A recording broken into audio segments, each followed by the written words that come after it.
To order. If we could stand for Pledge of Allegiance, please.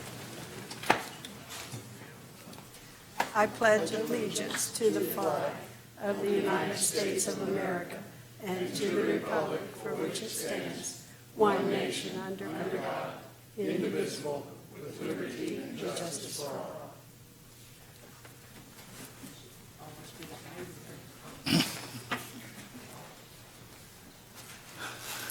Just to remind everyone, when you say the pledge, there's no pause in between under God.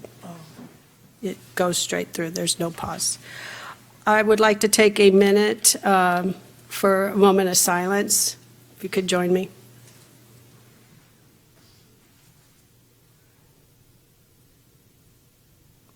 Thank you. We are fortunate tonight. I'm just going to start off with just a little speech of my own here. We are so fortunate tonight that we did not get hit by the hurricane. As many of us know, was it last year? We had a meeting or two that had to be moved, so we are so fortunate that that did not happen to us here, and we're sorry for the area that it did hit. I have friends up in North Florida that did get hit, but they're fine. So with that, we need to do roll call. Yes, ma'am. Mr. Harper? Ms. Hooper? Here. Mr. Hurley? Ms. Price? Here. Mr. Smith? Here. Right now, we have 3. We need one more for a quorum to take votes tonight. So we're going to skip over our minutes from June 15th until Mr. Harper gets here. I'll just skip over quarterly audits too, because you have to. Okay. We're going to skip over quarterly audits. So we will start with presentation. And so I would like to invite UF Health Leesburg up first. If you could state your name and where you are from, please. Do we think the other board members close? I mean, I hate to have them miss the presentation if they're close. Do you want to wait 5 minutes or? We have one that's about 5 minutes away, and I have one that has not responded to me today. If you'd like to wait, since you're making this presentation to everyone, that's up to the board. I will allow it if the board is in, okay. if you want to wait 5 minutes. Okay, I'm fine. Thank you. we'll wait 5 minutes. So you're going to take a recess for 5 minutes. We'll reconvene. We just have one more coming, or? Yeah, that we know of. We're supposed to have all of them, but I have not heard from Mr. Hurley. Okay. Today.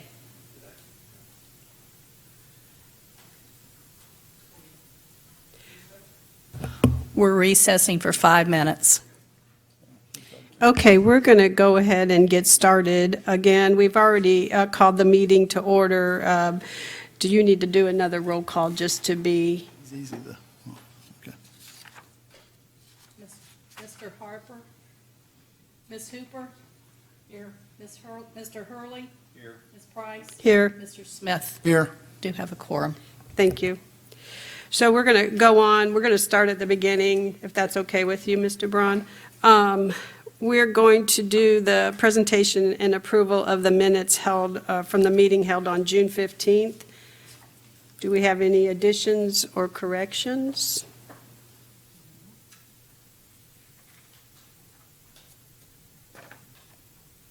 If there are no additions or corrections, I need a motion to approve the minutes from June 15th. So move. A second. All in favor? Aye. Aye. We have next on our agenda is the presentation of quarterly audits. Mr. Halleckman, thank you. Okay, thank you. It's a pleasure to be here this evening. You have copies in your board books, right? Okay. So I'll draw your attention to, we'll begin at the beginning. The first 2 pages describe the history of why we do what we do and the procedures that were decided to be done. This goes back to 2012 when Ken Carpenter was the board chair, and these procedures were designed with him, along with some of the folks that were involved with writing HB 1299, which called for accountability from the providers of, so that there's somebody looking over their submissions to make sure that they comply with all of the rules and regulations that they have to comply with. And so that was the role that MSL, my firm, was brought in to do, and we've been doing it ever since. If there's any questions with regard to the procedures or whatever, I'm happy to talk to you one-on-one. Just give me a phone call, and happy to chat with you about those. Let's move to page 3, which is the page with findings. And first, on page 3, there's the list there of all of the providers, the hospitals, and the various clinics. And then there's a detail of how much of submissions that were done during the quarter by each provider. And this particular quarter is actually the first quarter since 2012. There's a little asterisk by a number. That's on the Livestream Behavioral Center, 278,956. What's happened in the last post-COVID period, there's been a lot of turnover at the providers, and I even had turnover on my team. Terrence Wilson, who's been the manager on your account for several years, he's decided to leave the profession. He's no longer practicing in public accounting. And so I've had to step back in, and do what Terrence used to do, as well as there's been some turnover on my team also. And what I'm going to do is what we've done several times, and when there's been lots of new people, both at the providers or at MSL, is we'll do a training session. And so we're going to call all of the providers, accounting staff that are involved with doing the submissions and working with my auditors to get them the information they need to be able to say that the submissions are appropriate, and get them all up to speed. So we'll get something scheduled, hopefully before too long here. I'd like to get it done before the next quarter is due. That asterisk was actually one of my staff had a formula error in the spreadsheet that was created, and I accept personal responsibility because I should have checked that formula, and I didn't see the error, and so that will get corrected in the next quarter unless anybody has any alternative that they'd like to do. The final comment is on page 4 that I'd like to bring to your attention, and that is that as part of the COVID relief that the federal government put together, there is a program that will reimburse providers that apply for it for treatment of uninsured COVID-19 patients. And so the district is supposed to be the provider of last resort. That's always what I tell everybody, is after everybody's been asked to pay, if nobody's going to be stepping up to pay, then it's the district's is going to pay it. So what we've done is, the DRG codes for any discharges having to do with COVID, we're keeping those at the top of mind as we're doing our work. And if somebody if there's a submission has been made for somebody for a COVID code, we will ask, just in the normal course, is, hey, have you participated in the federal program, and have you been reimbursed, and this is a double dip, or are you eligible to be reimbursed, in which case then ask them first, and if after they've been denied, then you can submit, but at least go and ask. Schedule A is in the back. There used to be a Schedule B, but we don't do it anymore. This Schedule A shows the submissions by provider, and as has been requested by folks in the public before, to split between inpatient and outpatient, so you can see the efficiency there. Obviously, the inpatient is a much more expensive process Those are the heavy claims and the ones that always end up in the selections that we do, because we do a risk-based approach when we make our sample selections. And so the high dollar ones, the inpatient ones, are the ones that invariably end up getting picked. But we have at least enough from each provider to be able to extrapolate in case we encounter errors. And that originally was decided to be a 95% confidence rate. So we pick enough to be able to project with 95% confidence that there isn't more than a 5% error in the population that we're looking at.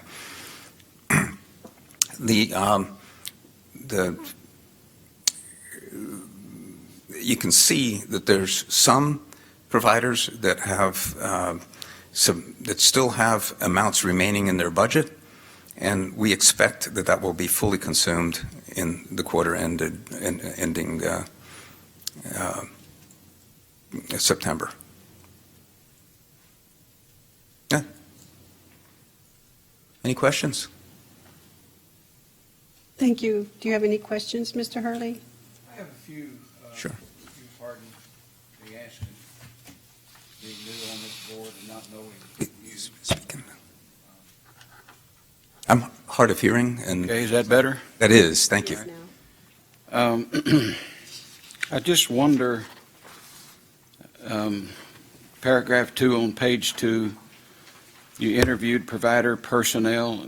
What method did you use? Did you actually go to these facilities and talk to these people? We do. You do? Oh, yeah. Okay. And, well, during the coronavirus, it wasn't a good idea to be lurking about inside of hospitals and clinics. So we did some over either the phone or using Microsoft Teams conferencing. So all the documentation for patient eligibility and recipient of indigent care and medical eligibility, all those things were reviewed by By CPAs, yes, your CPAs? correct. Okay, thank you. Do we have any other questions? We need to take a vote. I need a motion to approve the audit. So moved. Second. All in favor? Aye. Aye. Aye. Thank you so much. All right, thank you very much. Appreciate it. Moving on to our next item on the agenda is presentation of requests for funding from hospitals. We will have first up UF Health Leesburg, Mr. Phil Braun. Good afternoon. Thank you, Board, for having us here today. In your packet, you have the presentation that we have submitted over the years that gives you a lot of information about our hospitals, our visits, our financial picture, the challenges we have. And I apologize, I didn't bring that to present overhead because at this time I plan not to speak directly to it as we have in the past. So I apologize for that, but you do have that information, and I hope you find it helpful. I will touch on it a little bit, and I hope I've been coming to this meeting since the 2012 establishment, but even before that, the board, that predecessor board and district that existed prior to 2012. So for almost 20 years, I've watched the district grow and develop and become what it is today, and I think it's done a lot of good for the community. And I don't usually speak from a speech or written remarks. I usually just try to speak to what I hear being asked and try to answer questions. But I'm going to try this. So if it fails miserably today, I will not do this again. So here I go. I do hope the information we provided and shared with you in the past and that the other providers will share with you today paints a picture of why healthcare economics and operations are very different from other businesses, particularly here in Lake County with our challenging payer mix, which you have a copy of. It's just a very big challenge with the reimbursements that we receive. We understand the current economic environment creates struggles and challenges for everyone. In healthcare, we face rising costs for fuel, equipment, technology, and hospital staff. And with more of our area residents and our neighbors coming to the hospital in need of care that they cannot pay for because they do not have insurance, do not make enough money. They're hardworking people. They're people with jobs that don't carry insurance, and we see those people every day. Now, you imagine if any other business faced those same challenges and yet still required to give away their products, their services for free. But that's the situation that the hospitals operate under. That's what happens when somebody comes to our ED who doesn't have funding. Luckily, we have the district for those who are residents, but that's just a portion of what we see. So despite losing over $20 million to supplement the unfunded and underfunded care in the community, we stay open and we're ready to provide the care to all our patients when they come through the doors. Lately, we have not had positive operating margins. And to be honest, in the past, and actually our investments, like our savings accounts or your savings accounts, have been kind of rocky the last few years. But when we do ink out a margin, it's usually because the district funding has helped us reach that margin, that positive margin.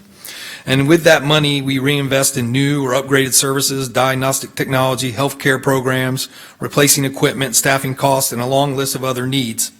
And paying for those benefits everyone in the community. It helps us provide better healthcare to the community. I think the story and the information in the slides that I provided are good, and I hope you'll look at them. But I also want to talk today about the importance of the district itself, rather than read off that information. As you recall, a majority of the voters in 2016 approved the current form of the district for another 10 years. And the voters should be allowed to make that determination again, which was a clearly stated referendum, which is a much stronger indication of the will of the people and a message of the community believes in the purpose of the district, which is what the voters approved, rather than a belief that because you were elected to the district, you should eliminate or reduce the funding via an election that may have not been contested, that probably did not understand and was not as clear as the referendum was written. I think what this board was elected to do is to create and oversee a structure to operate the district in an ethical and transparent manner to ensure the district fulfills its purpose, which this district has done for many years.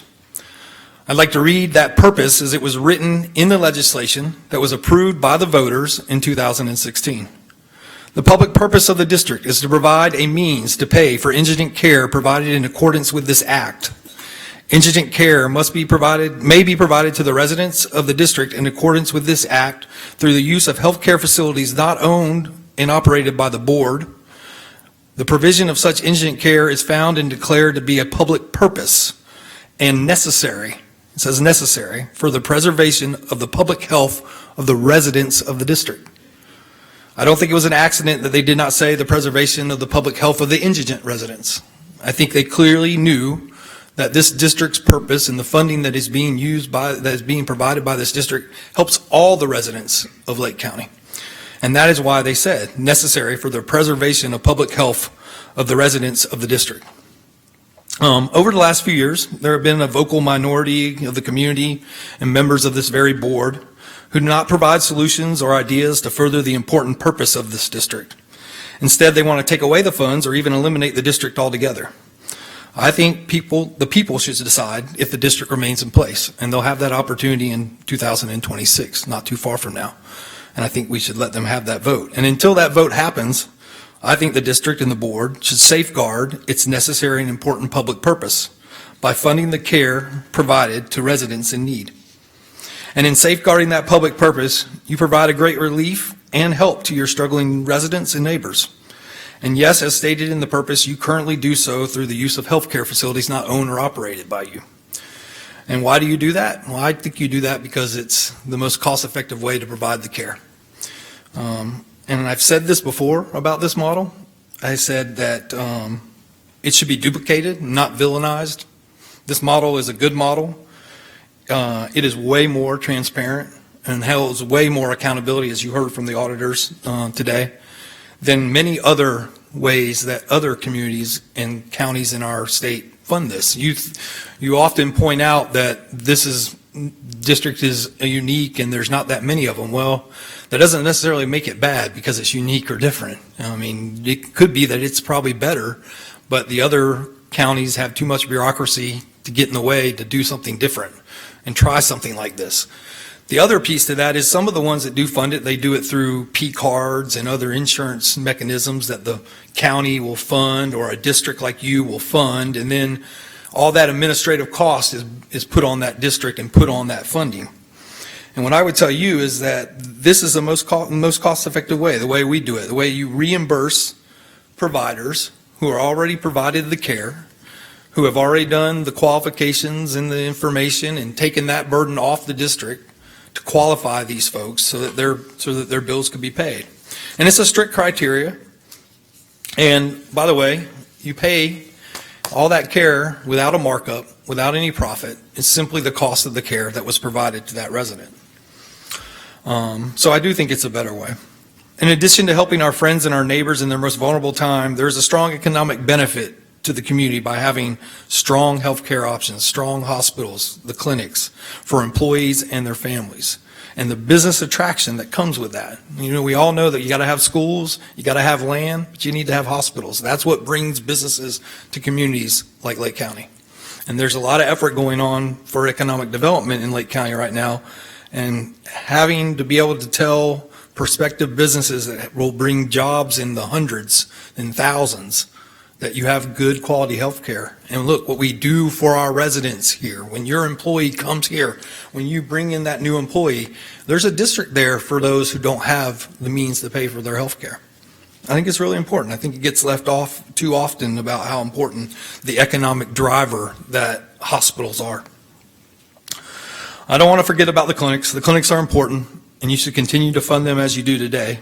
But it is too easy to dismiss the hospital services that are provided that a clinic cannot provide, and often are probably saving somebody's life. In the last submission cycle, 582 of our submissions were for emergency room visits, 205 were for inpatient stays, for things like leukemia, heart attacks, strokes, sepsis, renal failure, just to name a few. Keep in mind, those are just the ones we could get the necessary information from. We have to go out and get the information and go through the audit process. So we see thousands of more people with those same problems.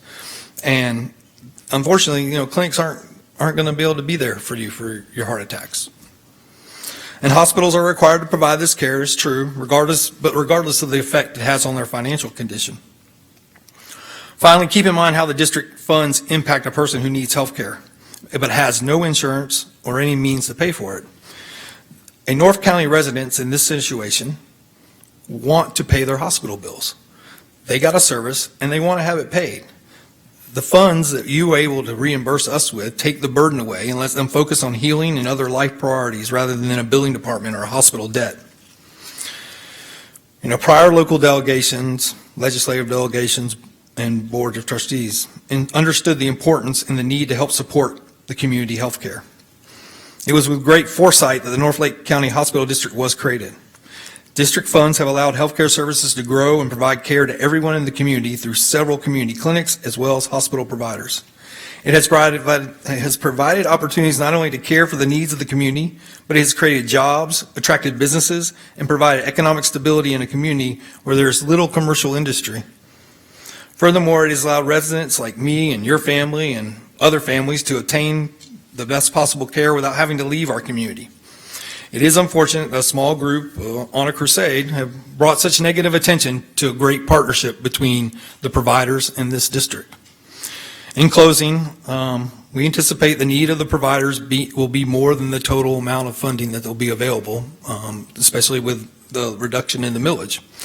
And we recommend that you support fully allocating the funding requests of the free clinics and LifeStream and split the remaining available funds between the acute care hospitals in the district. This is consistent with the historical approach of the funding and the fairest way to ensure that there is enough funding available to everyone.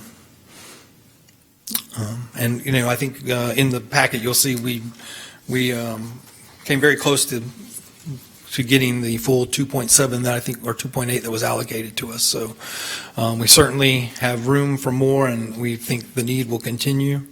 But we are grateful and appreciative for what you have provided. And I thank you for your time and your volunteering to be on this board. Thank you, Mr. Braun. The next funding request is coming from Advent Health.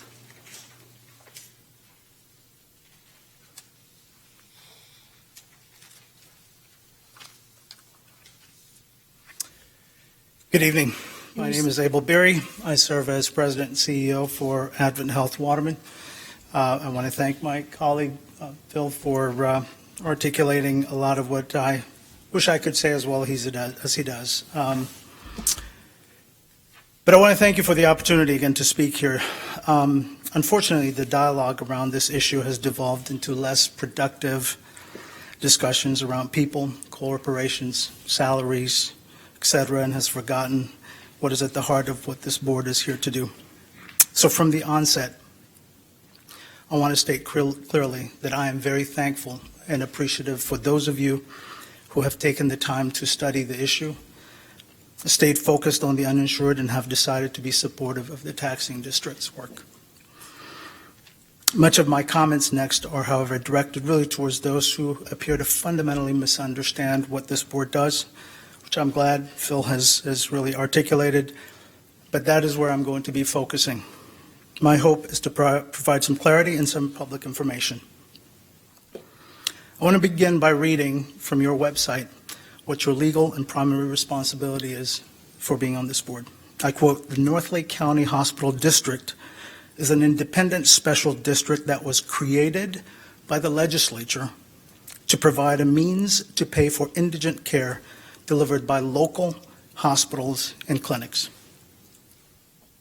Created by the Florida legislature to provide means to pay for indigent care. You are a de facto insurance administrator. Like Blue Cross or United, you have members or lives that you are to provide coverage for by your statute. In your case, the lives are qualified uninsured residents of Lake County, North Lake County. This is the law that governs you. Not me, not my colleagues, the law. Like any insurance company, you are entitled to collect premiums to pay for the care provided for these members. In this case, because the people you are tasked with providing health care cannot afford it because they are indigent, the law has given you the sole authority to assess millage and property taxes in the district and to use those funds to fulfill that obligation to the uninsured of the care they receive. Nowhere on your website, in the statutes or the law, does it say the North Lake Hospital District is created to deliver lower property taxes. You have two constituents, the uninsured folks in the district and the residents who pay the premiums. Just those two. The hospitals and clinics are not your constituents. We are simply the means by which you fulfill your obligation to care for the uninsured. And as I stated, the statute, what it says is to reimburse us for services we provide to the uninsured that you are required to cover. Just like any other insurance company, we have submitted detailed claims, audited and verified. We expect you to fulfill that obligation. However, somewhere along the way, some have taken it upon themselves to become anti-tax crusaders for which the district was never intended and for which the voters never asked. It is with this as a backdrop that I want to debunk 4 false narratives that have seeped into this discussion that seem to be regularly parroted either from the opponents of this district or some loud in the community. False narrative number 1. Voters in North Lake County were fooled into supporting the renewal of the taxing district. A frequently repeated talking point from opponents of the referendum is that somehow the North Lake residents were tricked into supporting this amendment, even if you set aside for a moment how condescending that is to the residents. It is factually wrong to assert to defend these actions.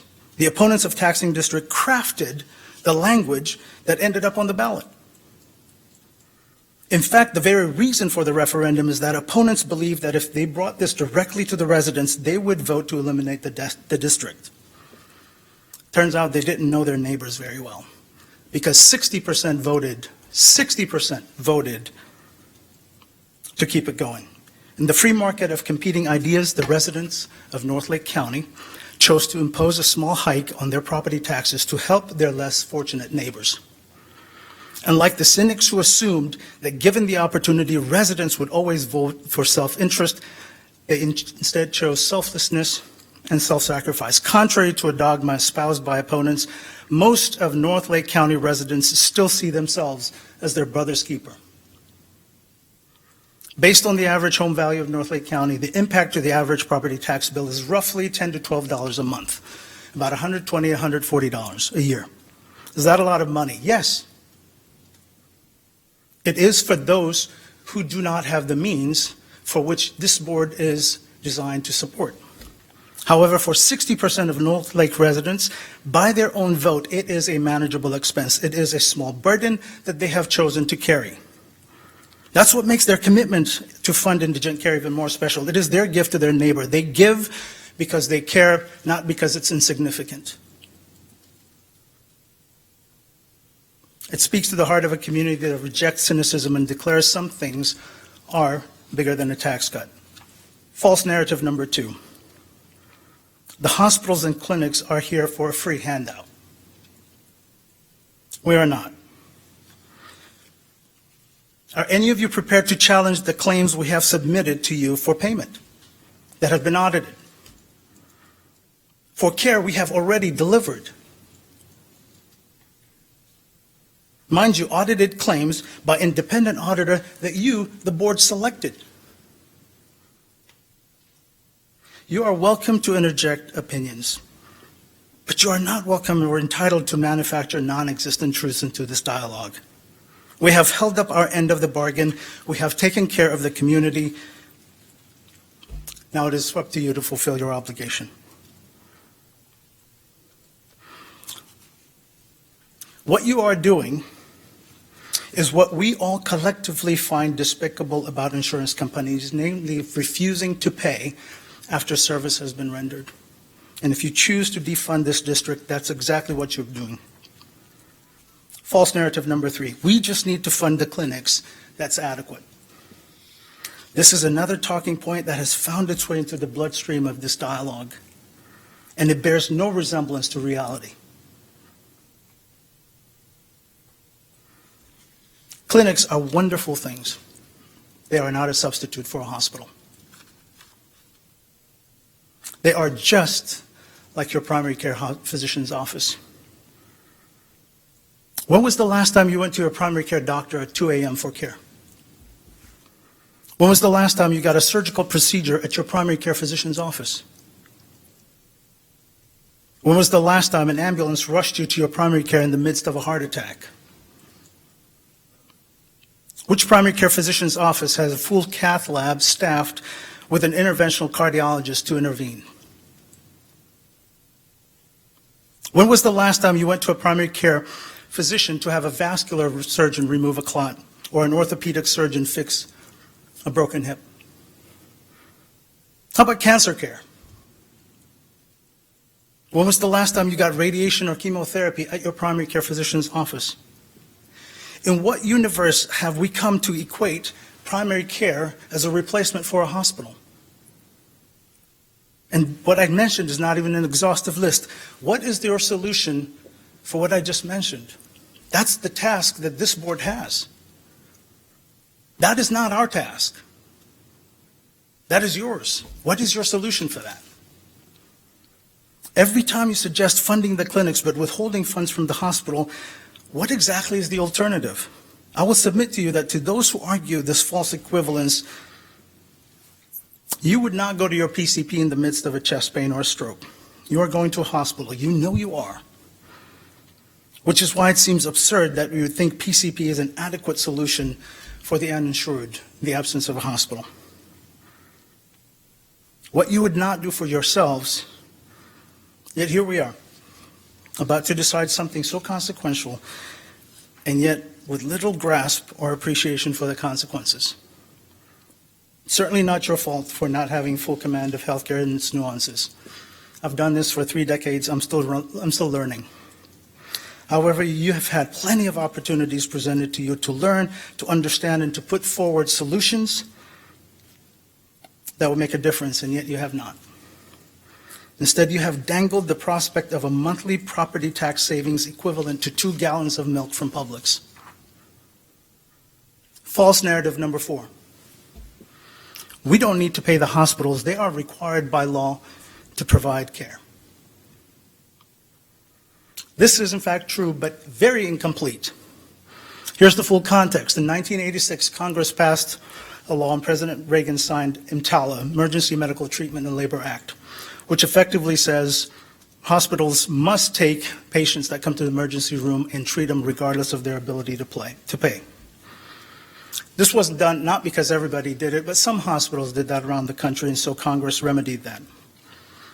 But here's the kicker. We took care of patients in the emergency room long before the laws mandated. We will continue to do so. But emergency care is not regular health care. It is just what it says, emergency care. It's not comprehensive care. It does not absolve you of your obligation to reimburse hospitals and clinics for services we already rendered to lives covered for which you are responsible for covering. And those who think you have found a loophole to avoid reimbursing hospitals by claiming the law requires us to pay, here's the reality. Radiation oncology is not covered. It's not an emergent service. Elective diagnostic services are not emergent. They're not covered. Colonoscopy and surgery, elective ones, they're not covered. These are things EMTALA is not designed to address. What is your solution for that? Healthcare is a continuum from the routine to the incredibly complex. It is a complicated business, but it's not impossible to comprehend unless your priority as a board is passing a tax cut instead of addressing how to care for the uninsured in North Lake County, mind you, against the will of the electorate. If I may be so bold, I will assert that you have not addressed the issue because for a few of you, it seems to me your guiding principle is delivering a tax cut instead of addressing the issue of the uninsured. So here we are. These are the 4 myths being perpetuated that I wanted to debunk. I recognize I did not mince my words. I did not come here to offend or to be disagreeable. I simply wanted to set the record straight because these false narratives and myths were starting to stack up one on top of the other to a point where you as a board have morphed into a tax policy body rather than healthcare policy stewards for the indigent care of this community. That is my only objective. I have nothing against tax cuts. But if you are passionate about it, and the cause you want to champion is reducing taxes, please find another platform that does not undermine the will of the majority and does not do it at the expense of the very people you are asked to come here and support. Tax cuts is a noble cause, and I think we should insist elected representatives spend our tax dollars judiciously. But it is disingenuous to do it in this platform. Your idea, your opposition, lost in the public square. You could not convince a majority of voters to support dissolving this district. You should not be subverting their will from the inside. For those of you who are convinced that your vote to deny payment to hospitals is inconsequential to the community, let me dissuade you of that as well. As expenses grow, so do our rates. Non-for-profit does not mean we don't have to make margin. We still have a hospital to run, 2,100 people on the payroll, equipment and supplies to buy. We still reinvest these resources back into the community, and as the population grows, we will. But make no mistake, your refusal or failure to reimburse us just increases the cost of doing business, which invariably will show up in higher rates and premiums for your insurance and mine. You don't get to avoid the consequences of your decisions. Perhaps a temporary feel-good action, but you are not addressing the healthcare needs of the uninsured. Obviously, the power to vote resides with you. We will abide by the majority vote decision, which ironically is exactly the opposite of what this board is doing, namely usurping the will of the most of North Lake residents to substitute your judgment for their votes, ideology for their benevolence, and cynicism for their idealism. At the end of the day, there's only one question that this board needs to answer one question only. What is your solution to provide care for the uninsured that this board was established to do? You don't owe me the answer. You owe it to your bosses, the 60% who said, I am my brother's keeper, and those that they insist that we insure through this process and provide care for. Those are the only two people, or two groups of people you need to answer for. I am merely a distraction, a shiny object for the moment. But what is your answer? You're welcome to take shots at me, at my organization, at our profession. That's shooting fish in a barrel. That's fine. I didn't get here by having a thin skin. But after you've taken those shots, after you've repeated those debunked notions, you still must answer the question for which you were sent here. What is your response to the uninsured you are tasked to find a solution for? There's a quote attributed by an Irish satirist called Jonathan Swift. He writes, "You cannot reason someone out of a position they did not reason themselves into." If the property tax advocacy is your preeminent objective, then there's no amount of reasoning that will persuade you. But if you choose to empty yourselves of ideology and make the uninsured the center of your focus, not the hospitals, not people like me, instead just the uninsured you came here to serve, and I'm hopeful there's a way forward. Thank you for your time. Happy to answer any questions you may have. Do we have any questions? I just have one comment. A few years ago, probably about 10 years ago. I don't think you're turned on. I'm sorry. Okay, I've got the green light. Okay. I just want to let you know, my son came to live with me. He had no job. And one evening it was a Friday evening, he had heart pain. He was a medic in the Army. He says, "Mom, I need to go to the hospital." We took him to the hospital. He called me on Sunday afternoon. He says, "Mom, come pick me up." I said, "Did they dismiss you?" He said, "No, I haven't seen a soul. I left the hospital." He left the hospital. I picked him up a block away. We get a bill. When he entered the hospital, I told him he had no job, but we still got a bill, and we refused to pay it. Thank you. We see 70,000 plus emergency visits annually, about 18,000 admissions. I would be disingenuous if I said we do not make mistakes from time to time. It is a service that is run by people, and people are not infallible. For those that we have failed to come short of your expectations, I owe you, as a CEO of this facility, I owe you a deep apology. It is not a representation of our mission. It is not a representation of our organization, nor the team I represent, and I will make no excuses for that. We failed you, and I apologize for that. Thank you. Thank you so much. I just want to also let you know that I'm taking all of your notes, so I don't want you to think I'm just sitting here scribbling, but I'm taking plenty of notes, so thank you so much for that. Any questions that I may answer? Thank you. Thank you for your time. Thank you. Our next presentation is from Lifestream Behavioral Center.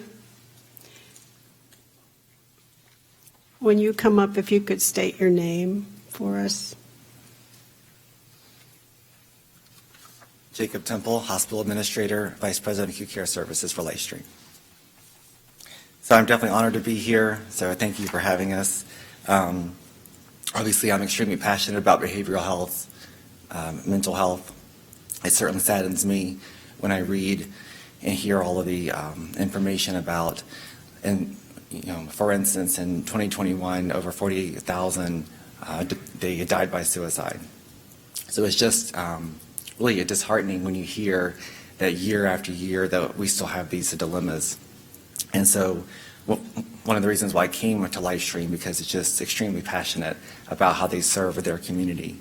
So the Wellness Integrated Clinic is the one aspect that we have come here for, as we serve those indigent individuals in the county as basically do not have any other means of funding.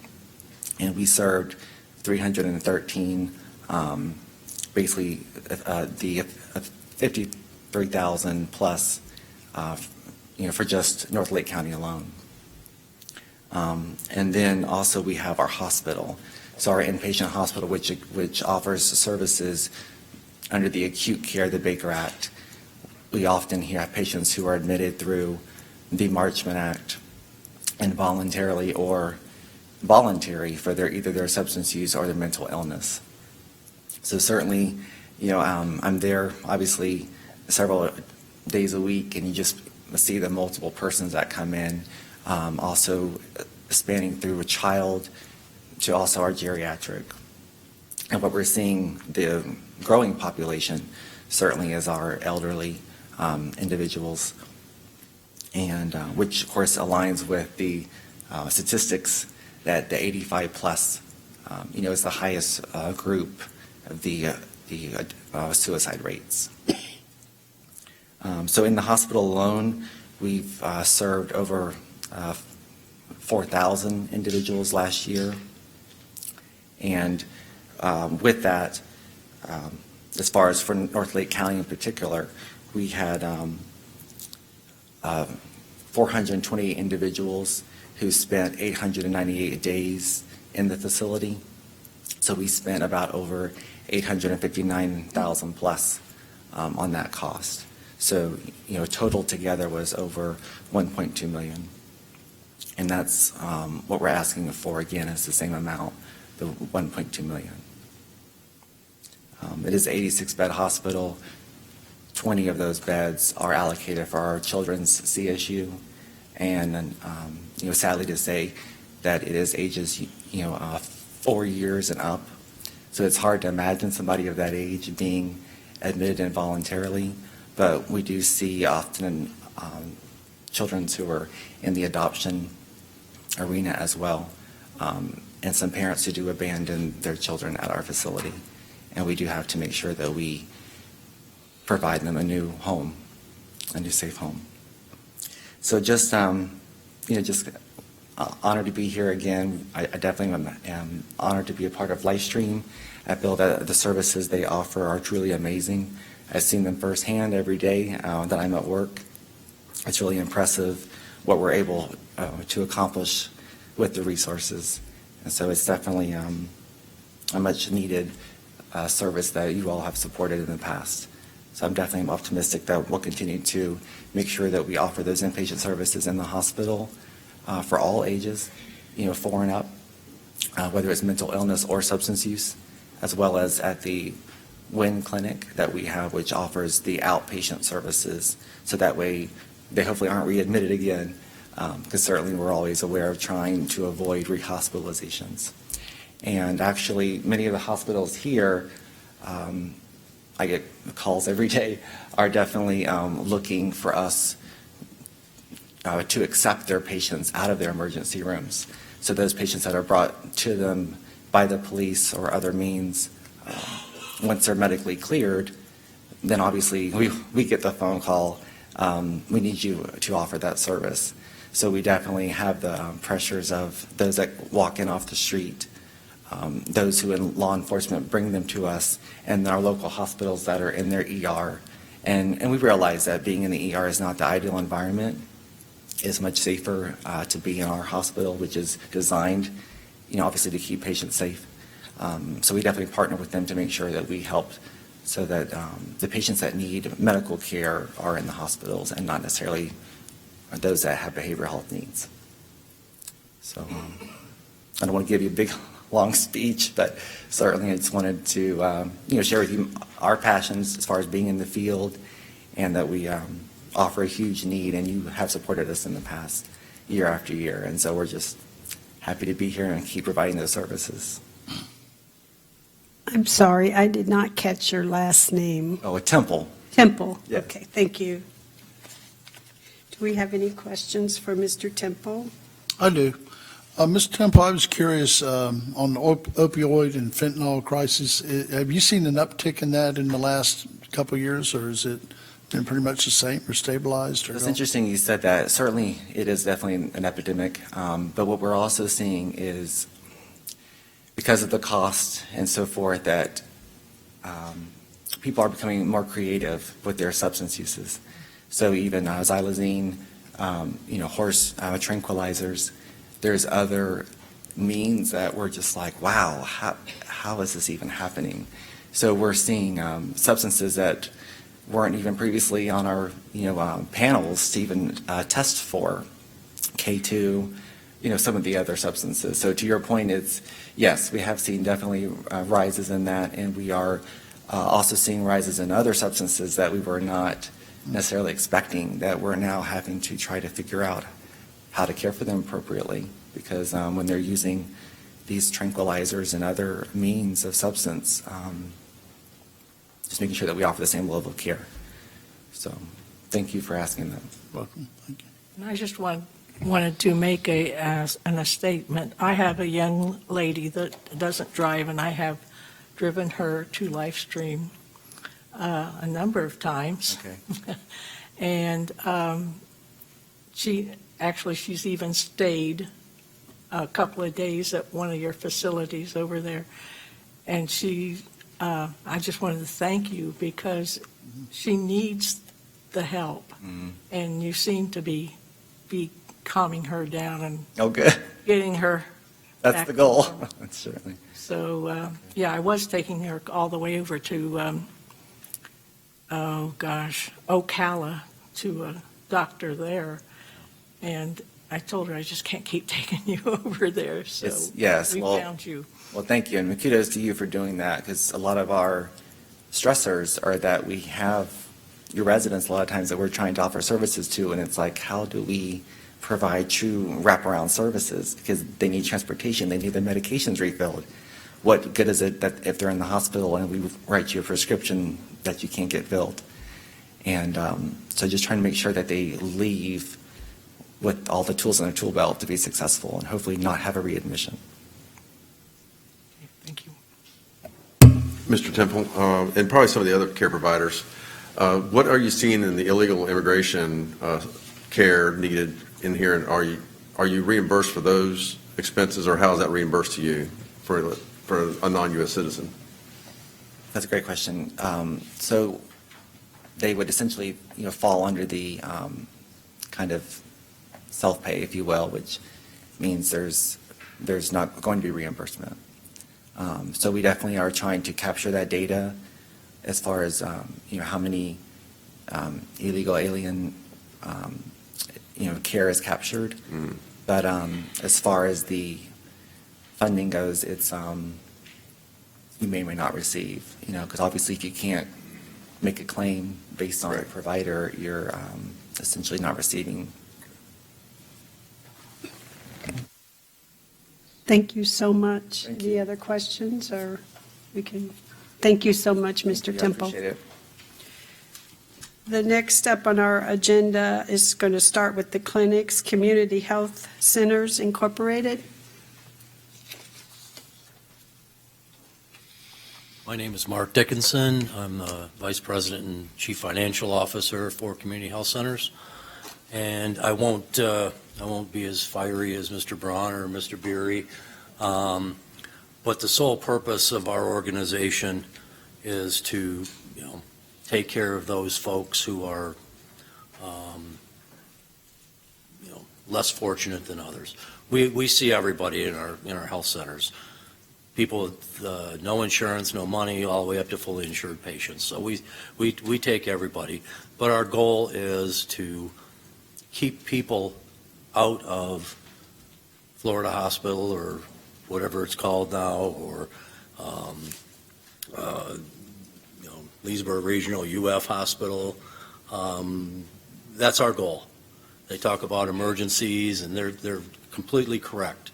They see a lot of people coming through their emergency rooms. But if we did not exist, can you imagine how many more patients would seek care at the emergency room. We see almost 70,000 patients a year in our clinics.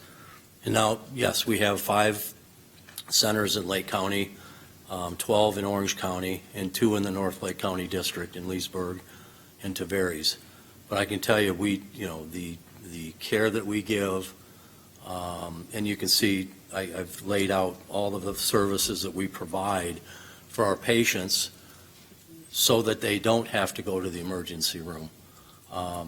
So hopefully the people that are going there are true emergencies. They're not seeking primary care in the emergency room. Some do, can't stop that. But that's what our purpose is to provide the best care we can to keep people out of the hospital. So, we provide, comprehensive medical care. You can see on my list, we also know the importance. We pick up the cost of all of our uninsured patients for all of their lab work.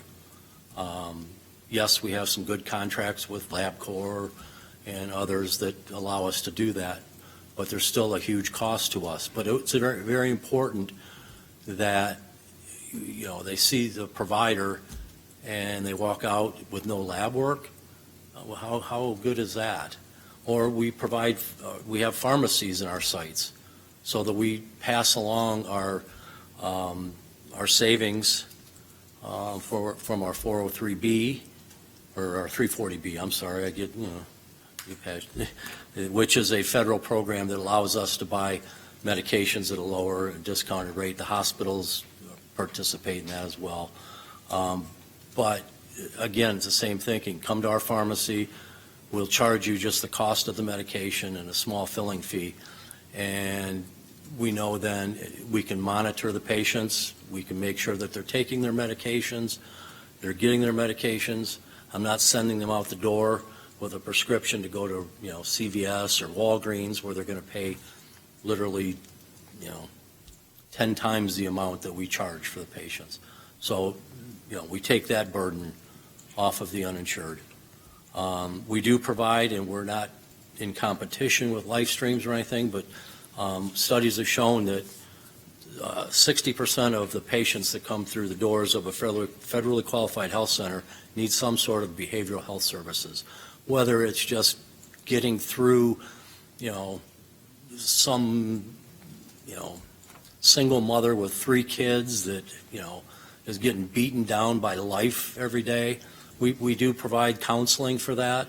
And again, we're not trying to displace those folks who are, have, profound mental illness, but we are trying to get to these people when they're in our center so that we can try to resolve some of their day-to-day issues. And so that's been very successful. And again, the idea is to keep them, out of, going off the deep end and ending up at LifeStream. Dental services. These are things where I don't even ask for reimbursement from the district, but we provide dental services at both our Leesburg and Tavares Center. And we take uninsured patients, and if they have, we have a sliding fee based on income and family size, but a nominal fee for a dental visit is $25. I don't think you can really find that anywhere else. And it really, again, that helps. We have an uninsured patient with an abscessed tooth, or, so we'll get them on antibiotics, we'll get them in, do an extraction if necessary. Again, keeps them out of the hospital emergency room because that's where they're going to go, okay, if we can't get them in, to take care of, an issue that they have. And again, and also we provide optometry services. At Leesburg, currently we have optometry services, and that's good for, people who, obviously children, I think, are the most important because it gets them for their schooling, so that they can, really read and do schoolwork. But also we have a big population of diabetics, uninsured diabetics. That is one of our biggest diagnoses, okay? We provide the care for their eyes retinal exams, things like that. We do a lot more testing than a normal optometrist office would test. We don't get paid for that, by the way, because we don't have ophthalmologists on staff. But we do it because it's important for the continuity of care for diabetic patients. So we provide those eye exams. So, my funding request is flat from last year, just requesting $300,000. But you can see we provide about $1.5 million of charity care to North Lake County residents, and that's not contractual allowances, which are differences between what we charge and what an insurance company pays. That's nothing to do with this. Is just plain old charity care that we get nothing for. And we are really appreciative of the small amount. I mean, in our overall budget, it's not a huge dollar amount. To everybody else, it probably is. $300,000 is nothing to sneeze at, but it's very, very helpful for us. And it kind of whittles away at the $1.5 million that we have to, get other sources to help us with. So that I really appreciate you guys listening to me, and thank you very much. Do we have any questions? Thank you so much. The next clinic up is the Community Medical Care Center. Please state your name. I'm Bill Jones, Executive Director of our Community Medical It's Care. nice to see you. Yes, ma'am. Good to see you, too. So for over 27 years, the Community Medical Care Center has provided medical care to the most medically needy in our community. Our clinic is able to provide more indigent resident care visits than any other totally free clinic within our district. And it's really mostly due to our large volume of volunteer physicians. We currently enjoy about 42 volunteer licensed primary and specialty care physicians. And in every clinic session, we have a family practice or an internal medicine physician working alongside our nurse practitioner, which really allows us to offer excellent care to those that we serve. We also provide patients with in-house special medical care in over 18 different areas, depending on their time of need. These licensed healthcare professionals and 22 other volunteer office professionals really makes our place a one-stop home for their medical and special care needs. We also wrap around these medical needs with a free dental wing that helps keep small dental problems from becoming larger medical issues for our patients. We're so very thankful that in 1990, our community recognized the critical need for indigent care in our area. And because of the great compassion and love of the neighbor, the North Lake Hospital District was formed. People, I think, really wanted to do more than just talk about things like love your neighbor as yourself. They really wanted to live it out. And so over the past 33 years, that love and compassion has helped thousands of people during their time of medical need. The hospital district makes it possible for free clinics like ours to reach out with that personal healing touch that so many in our community wouldn't get really any other way. This funding provides about 80% of our overall budget, and so without it, our services certainly would be greatly diminished, really leaving a hole in our community, especially in our area that we serve. So knowing the heart of this board and your desire for free community clinics like ours to be ready for those in need, we're requesting that you allow us to continue this important work for $217,000 in funding that'll meet the needs of an estimated 1,400 patient visits that come our way at the rate of $155 per visit. We're so grateful for your continued service to our community by carrying on this important work and helping our neighbors in need, and it's really our passion and it's our pleasure to press on with that mission to those that come our way. We just see the underserved in our community met by a local, free, personal clinic that shows just love and compassion with caring professionals, a wonderful environment, and really provides them health and safety, and really hope for the future. So we'd love to take any questions if you have anything about our clinic. Mr. Jones, I am curious, What do you think happened in the last year that you're requesting a considerable amount lower than? Yeah, what was we're just funded? seeing a lot of patients that don't fit in that hospital district window. We're seeing a lot of, folks that are undocumented, folks outside of kind of the exact specifications. So while our overall numbers still have dropped because of COVID, we're just kind of seeing a lot of folks that are outside of that window of what we're allowed to ask for refunds for. Okay, Yes, ma'am. thank you so much. I had a question. You said approximately 80% of your funding comes from our group. So I'm surmising that's what, about 55,000 you get from other sources? What are the other sources? So we apply for a couple of grants. We also have some partners that partner with us, just individuals that want to jump on board with our mission, and so they provide that funding as well. Right.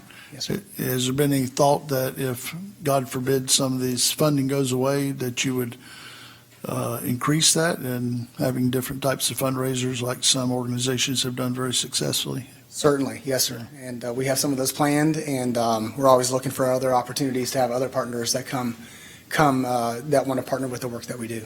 Okay. Well, feel free to reach out regardless. Thank you. Appreciate that. Yes, sir. Any other questions? Thank you, Mr. Jones. Appreciate it. The next up on our agenda is Advent Health Waterman Community Primary Health Clinic. State your name, please. Edlyn Fernandez with Advent Health Waterman Community Clinic, and thank you so much for having us today. Jill, just give me a second. I'll make sure that we're all set for the presentation.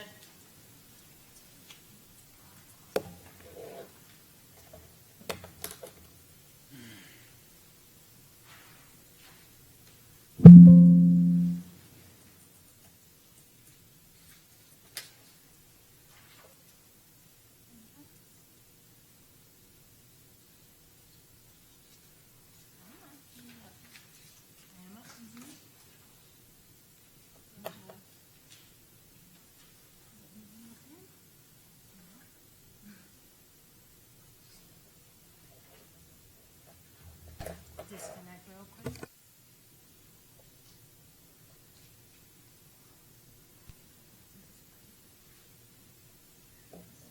See if this works. And thank you for your patience as we go through user error / tech issue / all of the above.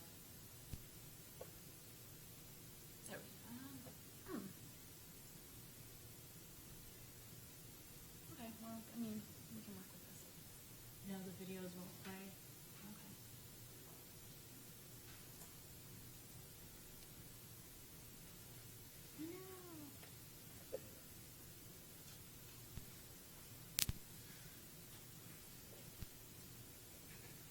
There, perfect. There we go. Okay. Fingers crossed. Everything works. So good evening. My name is Edlyn Fernandez. I'm the Community Clinic Manager for Advent Health Waterman's Community Clinic. We'll go to the next slide. We continue to serve those that are uninsured, residents of the Northeast Lake County that have income at or below the 200% of the poverty level. 58% of our patients continue to be between the ages of 40 and 59, although we have seen an increase, an uptick in those ages 19 to 39. And our top cities are the Golden Triangle area, and the top patient diagnoses continue to be the same things that most see, which is hypertension, high blood pressure, high cholesterol, diabetes, and acid reflux, GERD. And so, next slide. What is been rather interesting for me and, what we have seen in our clinic is that we have seen an increase on a variety of areas. We've seen an increase in the poverty level. Last time I presented to you, we were at 82.1% of our population at the clinic were at or below the 100% poverty level. That is extreme. We are now at 95.4% of the poverty level. If you look at U.S. Census Bureau data, Lake County is supposed to be at 10% poverty level. Our areas that we serve in the Northeast Lake County area have poverty level as high as 23%. And so these are the patients that we're taking care of at our clinic. When we look at, we have also experienced a 63% overall increase in patient volume at our clinic. Persons without insurance under the age of 65, in Lake County, that rate is 14.6%. In the areas that we serve for our patients, that is as high as 20.4%. So we were seeing the same in the clinic as well. New patient volume in the time frame of July 1st through June 30th of 2023, we have seen a 118% increase in new patient volume. It is significant. We are ranked as the 5th fastest growing county in Florida. And when we ask these patients, these new patients, how many times have you gone to the ER in the last year? Their answer altogether was 141 ER visits. So if you quantify that based off of CMS, Florida Health Finder, it's all publicly reported information, that adds up to $753,000, $750,000. So we are here to serve our community. We are blessed and we appreciate the support that this committee has for the clinics. But our goal is to obviously keep them out of the ERs and provide them with the primary care to give them that primary medical home. Last time I presented to you, our request for allocation was 787 patients. We actually saw 169 more patients than what we requested. And so as a result, I'm asking for pretty much almost a 40% increase to where we'll be treating 1,100 patients for this upcoming cycle, and that quantifies into $170,500. Next slide. My running joke, I say this often. Everyone that knows me hears me say this all the time. It takes a village. We're not in the villages, but it takes a village, And that is true with our tax district dollars at work. We continue to provide that primary medical home for our patients to help keep them out of the hospital. We provide them with free prescription medication, so that prescription assistance program that we help get support from and give to our patients. And we also help them with social service navigation and education. But the reality is that we lean on our collaborative care that is provided through referrals to mental health resources like LifeStream, like, specialist referrals that we utilize with We Care of Lake County, which is great stewards, and we all work very collaboratively with one another. But at the end of the day, where do our patients go for imaging, labs, when they need surgical intervention? Because our primary care providers, our volunteer primary care providers, identified something that needed immediate treatment. Where do they go? When they have cancer and they need treatment, they go to the hospital. And so we all play a role together in providing the care for our patients in the community. So next slide, patient satisfaction. Our patients are extremely happy. We are that safety net for our patients. And, at the end of the day, when they get insurance, they don't want to go. But we help guide them through that process, and they do end up becoming successful in providing and giving back to the community because we were there at their lowest, right? So some of the comments that you see above are statements, just pieces that I was able to get for you. But one of the things that I have here in the presentation I really do want you to hear is we've recently had Representative Trunow tour our clinic a few weeks ago, and he had the opportunity of speaking with some of our clinic patients. We had a former patient that now successfully has insurance, as well as a current patient. And so I have some video here that I would like you to hear. Clinic's been good to you? Oh, yes. It makes me very happy and very grateful. I have had very good treatment here. Thanks to them, I'm back to where I am 100%. I first started here when I had a stroke. I spent 5 days in the hospital, and Dr. Young is the one that helped me. He took over my case when I got out of the hospital, and they helped me with getting my blood pressure under control and my diabetes under control. And then I had some other issues with some surgeries. I had stage 3 melanoma cancer, and the clinic here with Mary Ann's help and Kalina, they got me in touch with We Care, and they helped with getting me a surgeon to get the cancer off my back, and Dr. Ballshart did the surgery. He's wonderful, and he volunteers his time through We Care and through the clinic, and so does Dr. Young. So it was amazing because he got everything, and I'm all cured. I don't have no cancer anymore. And then I've had some other surgeries with some other wonderful doctors, but they've, like I said, I'm all better now.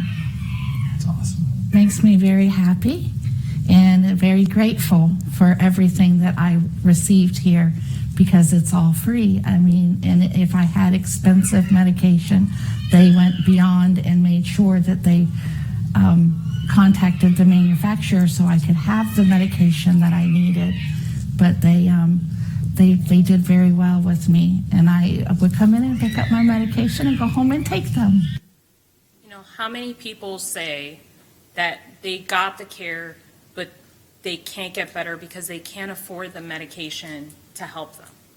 We provide that at our clinic. And I'm so happy for her. I'm happy and blessed that she was willing to come back even after no longer being a patient, because she wanted that story to be heard. And so I'm grateful that all of you and everyone else in the room got to hear that. So we'll go to the next one. I was diagnosed with breast cancer, and without the clinic, I wouldn't have known that. Well, thank you for your story. Thank you for your time. Hospital for a really bad kidney infection, and then the hospital had given me the name of the clinic because I knew absolutely nothing about it. So I started coming, and then I went for mammogram and found out I had breast cancer. So they sent me and had my biopsy, and it was all very quickly done, and I'm highly impressed with that because usually it takes a little bit, but within diagnosis to my surgery to radiation was probably 3 months. It was all done within, about 3 months. Everything was done, and every year I go back for my mammogram, and I'm clean bill of health so far, knock on wood, keeps going that way. What makes you smile about the clinic? They're like family. So it's, if not for them, I don't know where I'd be. Yep. Renee is a wonderful person.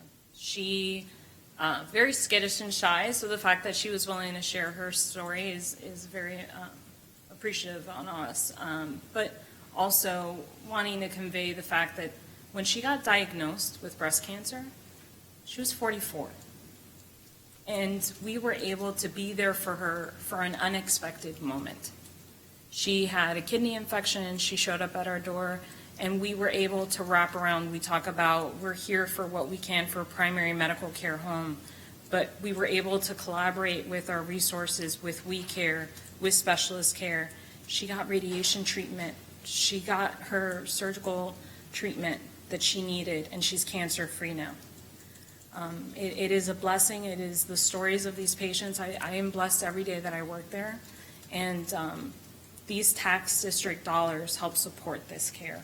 So I ask at this time that you please continue to fund at the highest level, because I think my story just speaks to itself. 118% increase in new patient care. Of the referrals we get, we've only been able to convert a quarter of that. What happens if we convert more? This funding helps support that. So with that, do you have any questions? No questions? Thank you so much. Thank you. The next on our agenda is live stream primary care clinic. Do we have anyone here? Right, Mr. Jones. Mr. Temple. Oh, Mr. Temple, that's right. I'm looking over there and. I think I was overly eager. I presented on both the first time. So I don't know if, did you want me to say anything else or? I was going to ask you that because it sounded like you had presented for both the first time. Yes, that was my mistake. That's okay, that's okay. Thank you. Do we have any more questions for Mr. Temple? No? We're Okay, good. well, thank you. Thank you so much. I appreciate it. Next up would be St. Luke's Medical Care.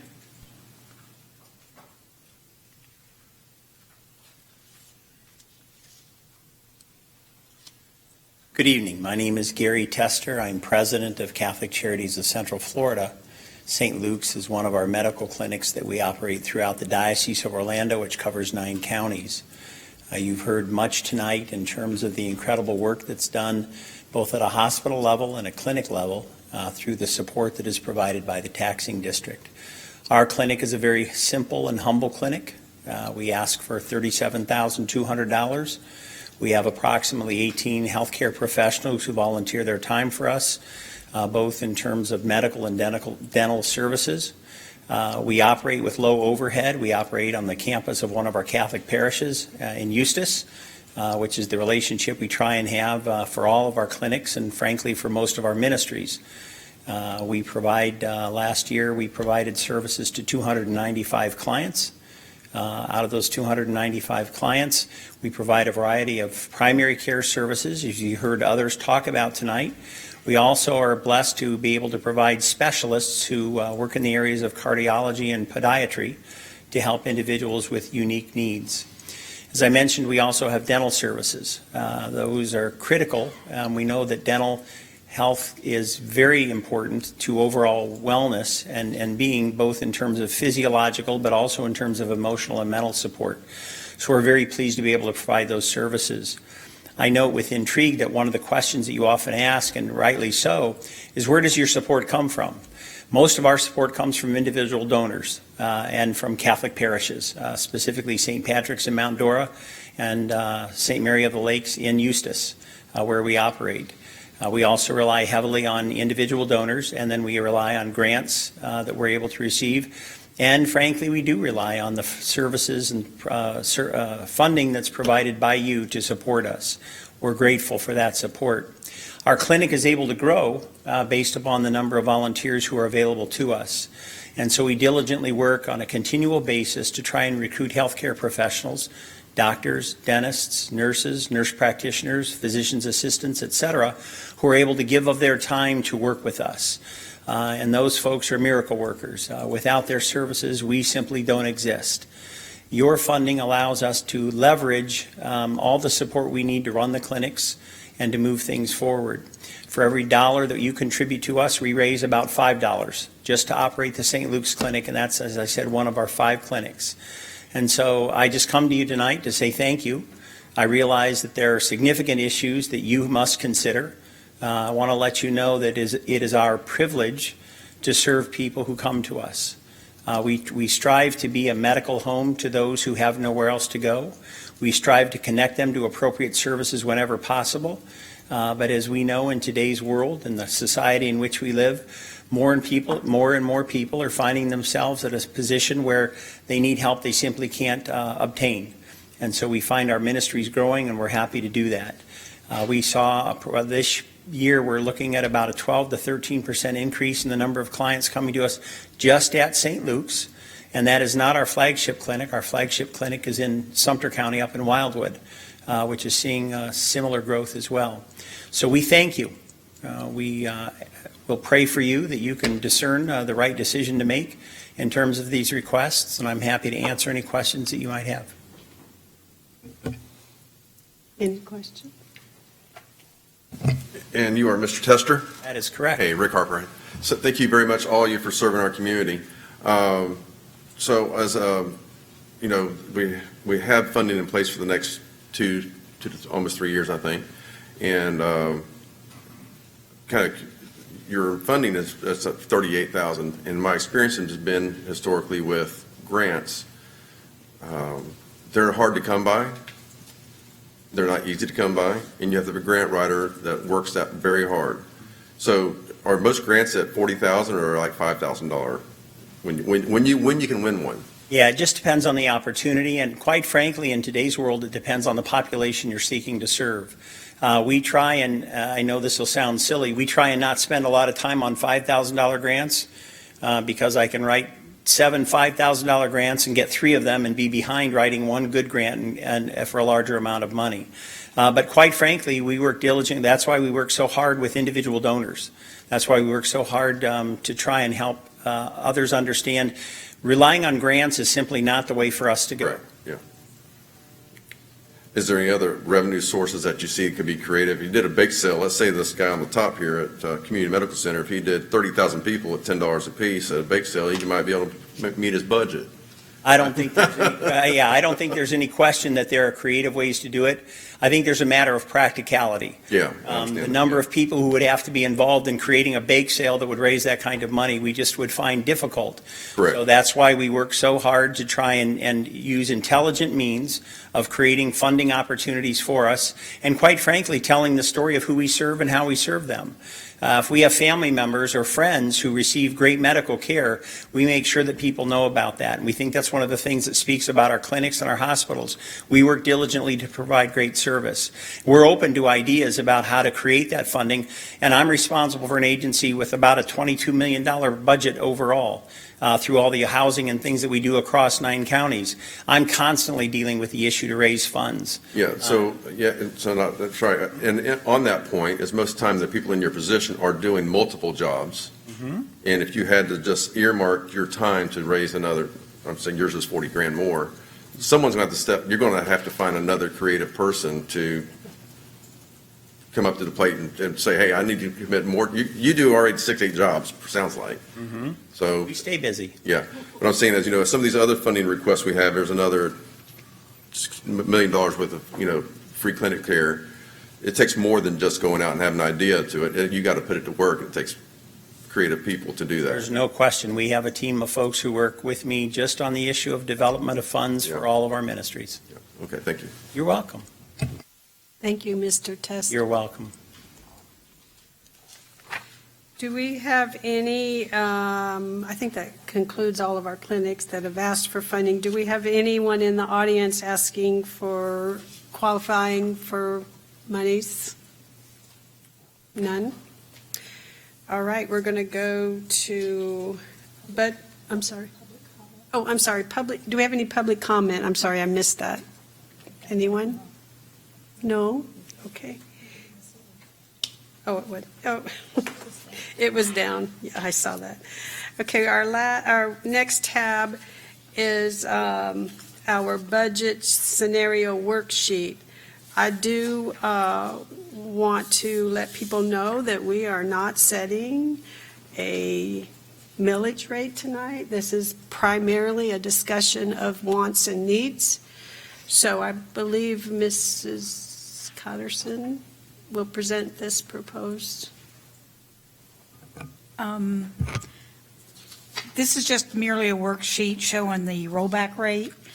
Well, I'll start at I have a 22-23 budget. The actual that we've spent so far from 10/1 to 7/31. What the 23-24 budget would be with a 1 millage. Last year's adopted at 0.5. Then you have your rollback rate this year, which comes from the trim department. The preliminary that was discussed prior at 0.4, and then I put a 0.25 up there just for discussion purposes. Okay. And we're actually not talking about the millage tonight. Those are just for food for thought for the board. When you look at the different funding requests that have been asked for today. So I can go on to the next one, which is, sorry, a little ahead of myself, funding request worksheet. Ms. Cotterson? This is merely some information from 21 to 22, the approved funding for each entity, the requested funding for 22-23 versus the approved funding for 22 and 23. And then to your far right, I have the 2023-24 requested funding, just for informational purposes, at a glance. Do any of the board members have a question for her at all? None? Okay. So do we have any other business that we need to take care of tonight? I just want to make everyone aware that the next meeting is Thursday, September 14th. The meeting will begin at 5:05, not 5:30. So please make note that it's 5:05 for Thursday, September 14th. Then the following meeting, which will be the final budget meeting, is Thursday, September 21st, and that one will be held at 5:30. You can also find that information on your website. Yes, sir. Yeah, I've got one thing. I talked to Miss Kirsty today briefly, looked at the website, and I appreciate the corrections you made, especially with Sue's name being spelled correctly. But anyway, the one thing I wanted to bring up was there's other legislative boards in this county have a lot bigger responsibility than we do. And the members on those boards apparently are willing and don't have a problem with having their personal cell number on there to make it easy for people to contact us if they want to talk to us personally and privately about anything in that regard. As you know, we can't talk to one another, but any of our people in the county can call us, anyone. And I'm willing to do that. I'd like to have my number on there. I don't know if anybody else feels the same way. When I used to do my radio show, I made every candidate come on my radio show and tell me their cell number, so all the listeners could call them and ask them directly, right? You want the job? Be willing to talk to people. So just my opinion. I don't know if we need a vote on this or whatever, but personally, I would like my number on there so people can reach out to me if they want to, pro or con, to express their thoughts, and so I can have a discussion with them. If any of you other guys want to do that, then that's fine too, I guess, right? I think we can certainly add your cell phone number on there Okay. and with a note to please text you. Yeah, text and call, right? Yes. You'll get a And better then response. if the others want to notify me, if you so desire, you want your Yeah. numbers there, fine, we'll put it on the website. If you do not, that's fine also. All right, thank you. Thank you. We are adjourned. Thank you.